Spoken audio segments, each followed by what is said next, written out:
Today we are taking an amazing adventure. We are going to check out the history of one of the largest disasters in mining history, if not one of the largest industrial disasters happening in the 20th century, which was in 1909, and it was the cherry mining disaster. Bingo, there it is. That was where the mine was.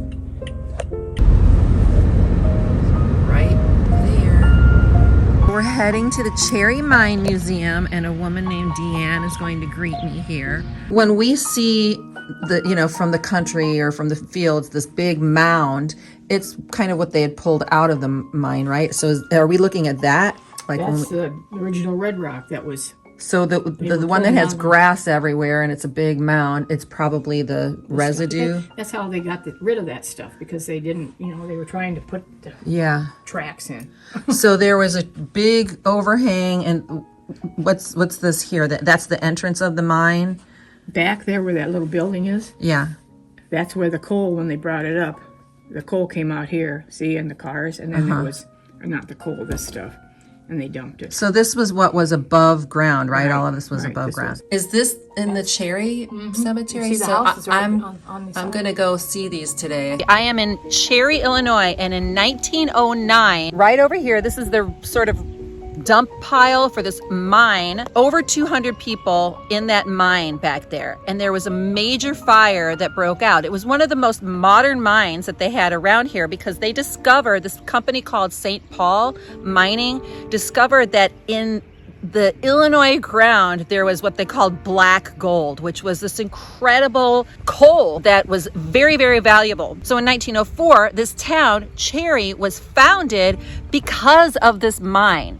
And they knew they wanted to build this. But it was November 13th of 1909, and everybody went to work. The local men, they would live in these row houses here that have since been torn down. They lived 22 a house, and they got paid $1.50 a day to mine in 3 levels of shafts all the way down. Not sure what the kids got paid, but there were kids as young as 6, 7, 8, 9 years old that would work in the mines there. They had electricity, but the electric went out. For a few weeks, they were mining with just kerosene lamps. They had mules down there who just lived down there. So they would bring in hay to sort of take care of the mules, and somebody parked this bin of hay underneath this kerosene lamp. And they were accustomed to fire. They were sure they would be able to take it out and put it out, but they couldn't get it out. And then they moved it to the entrance of the mine, and then it caught fire of the beams that were basically the ceiling, and the rest was just a disaster. It ended up that there were 259 men and children that were killed that day.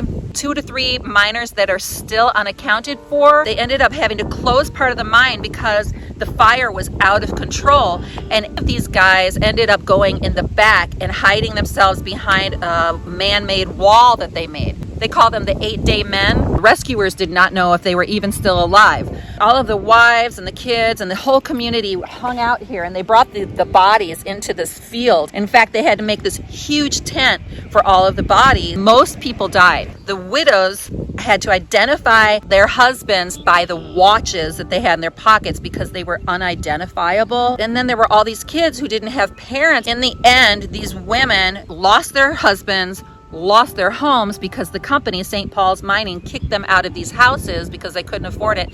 And because so many tourists were coming in to watch this because it was such a major thing, the town ran out of water, didn't even have food. So these families struggled so much. If you blink, you might miss Cherry. Very small but beautiful little town. In the memory of the miners who lost their lives in the Cherry Mine disaster, November 1909. These men are buried all over the place in like 3 or 4 different cemeteries, but I'm in the Cherry Cemetery. I believe it's called Holy Trinity. And so we're going to sort of look at some of their graves and pay respects. Behind me are, see how they're all in a row? Let's go look and see what that is. Okay, so here we go. You can't really see much, but definitely 1909. And then don't see all of the names. So old. These things need to be obviously cleaned up.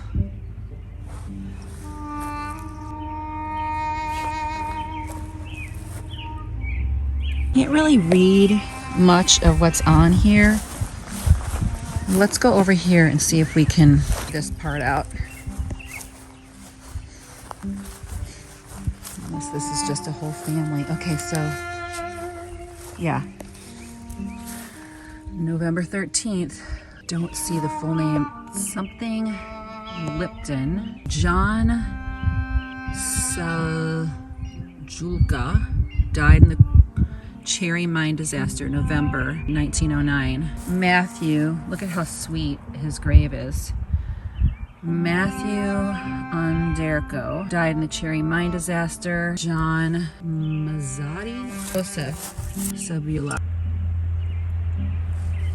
And then these also.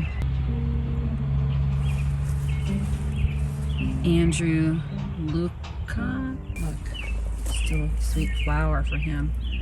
John Shema. Oh, look at this one. He died 2 days after, so he must have survived and then pronounced dead. Joseph Timko and Annie Timko, his wife, victims of the Cherry Mine disaster. One woman ended up dying a couple days after her husband because she was so distraught at the death. This is so sweet. This would be their kids. But wait, these are more kids. Okay, so Stephen was, so there's several in this family. Stephen was 24. Andrew was 15. He died, okay, in the mine disaster. This must have been the parents, Annie Timko. So interesting. Joseph. This guy was, let's see, 28. And then his wife. So there's 6 people buried there alone from the same family. Timko family lost 2 men. And then it looks like 2 sons. Cherry Mine disaster, Alfred Osak. This, I can hardly read it. Michael Bauer. Michael Bauer. Could be a relative of mine. Also the mine disaster. In memory of my beloved husband, Henry Stetler, who died age 23. Peter Bola. In memory of my beloved husband and brother, died. He was 32 years old. Died, and then Anton, victims of the Cherry Mine disaster. Looks like there might have been pictures up there at one point. David Love, look, it says Love, it's so clear. Died 1909, he was only 24 years old. And then he died, Morrison Love, age 32 years old.